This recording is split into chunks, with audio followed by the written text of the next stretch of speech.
আমি আপনাদের সন্তান যে দায়িত্ব দিতেন, আমার ইমানি দায়িত্ব, আমার রক্তের শেষ বিন্দু পর্যন্ত আমি এটা রক্ষা করবো ইনশাআল্লাহ।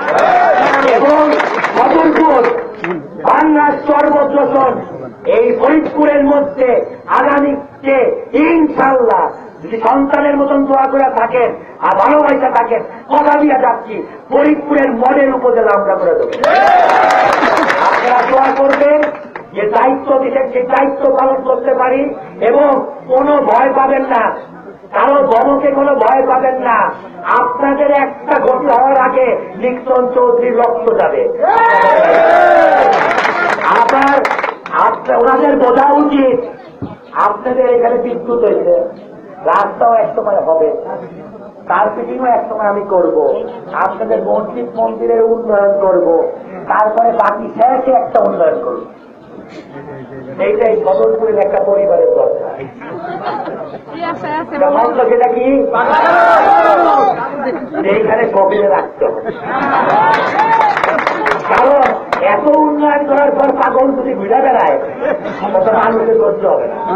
একদম শেষে একটা নদীর ধারে পাগলা গারদ পাবে, সেইটা ওই কাজীদের জন্য বানাবো।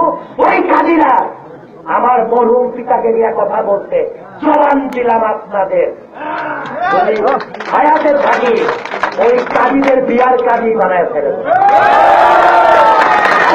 দোয়া করলেন, আমি আপোষের রাজনীতি করি না, আমি আপোষের রাজনীতি করি না, আমার শরীরে কোনো ভয় নাই, কারণ আমি বঙ্গবন্ধুর রক্ত, এই রক্ত আইয়ুব খানকে ভয় পায় নাই, ইয়াহিয়া খানকে ভয় পায় নাই, আর এই 2 পয়সার খাতি এদের আপনার মনে হয় আমার ভয় পাওয়ার বলা। তাই এই ফজলপুরের মানুষের যে দোয়া আমি পাইছি, আমার মনে হয় 1000 বছরের দোয়াই ফজলপুরের রচনা পারে।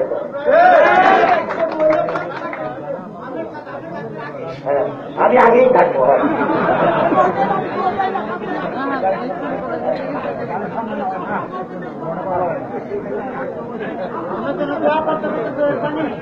দোয়া করে যাবেন,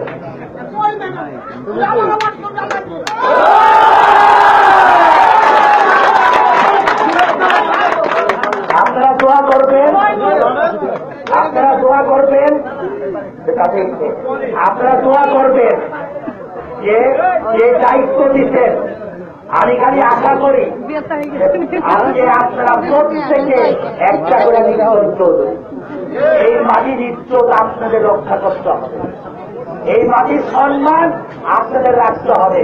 আমি শুধু আপনাদের সাথে সৈনিক হয়ে দাঁড়াবো, চৌধুরী উঠে নিয়ে যাবে। মাঝে মধ্যেই কয় যে বাংলা সদরপুর আলাদা হবে, জাফরুল্লাহ সদরপুরে যাবে, লিখন যদি বাংলায় চলে যাবে। অনেক গল্প কয়, আমি ওই জাফরুল্লাহ কথা, আপনার বিপক্ষের ভোটেই আমি এমপি, আপনি যদি চান্দে যান আমি চান্দে দিয়ে দাঁড়াবো, কিন্তু আপনার আমি ছাড়বো না, কারণ আপনার উপর সেই মানুষ আমার ভোট দিচ্ছে। তাই আপনারা গল্প ছাড়েন আর ভোট কাটবেন, এই মানুষের ভোটের অধিকার তার নিজেদের। এখন আর মাঠ করার কথায় ভোট হয় না, এখন জনগণের ভোট ঠিক মতো দিয়ে দেয়। তাই এখনো সময় আছে, পা ধরেন, মাপ কাজ বলেন না যে আপনারা বলবেন তো।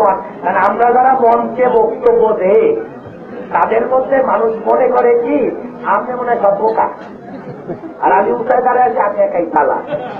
আসলে আমি বোকাইরা সবাই চালা, কারণ আমি কথা কইছি সেটা সূত্রে শুনতে। আসলে আপনারাই চালাক, বোকা হইল আমরা, ওরা মনে করে সব বোকা। তাই সময় থাকতে ইজ্জত বাঁচাইতে হইলে আর বিয়ার কাজের আগে পাগলা গাড়োতে ঢোকার আগে এই লোকগুলোর মাপটা, এই লোক আপনাকে উপজেলা চেয়ারম্যান বানায় নাই সরকারি গাড়িতে ঘোরা আর বেতন খাওয়ার জন্য। কি করতেন এদের জন্য? উন্নয়ন দেখান তো।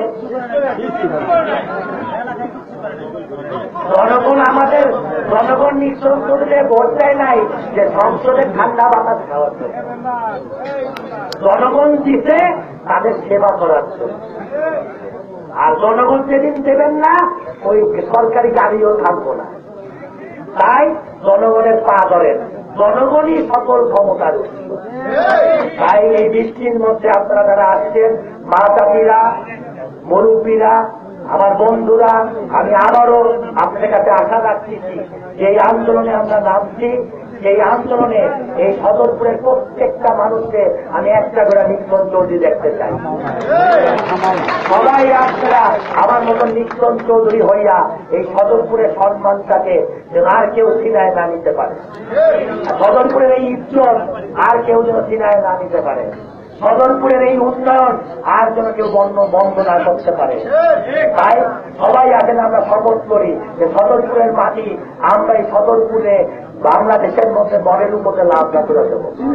এবং আশা করবেন, দোয়া করবেন, ভালোবাসবেন, যেই দোয়া আপনারা আমাকে দেন, এই দোয়ায় যেন আমি আপনাদের মনের আশা এবং আপনাদের কাঙ্ক্ষিত উন্নয়ন আপনাদের কাছে আইনা দিতে পারি।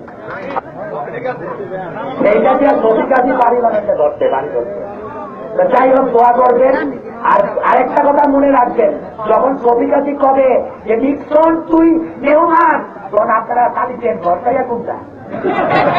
জয় বাংলা, জয় বঙ্গবন্ধু।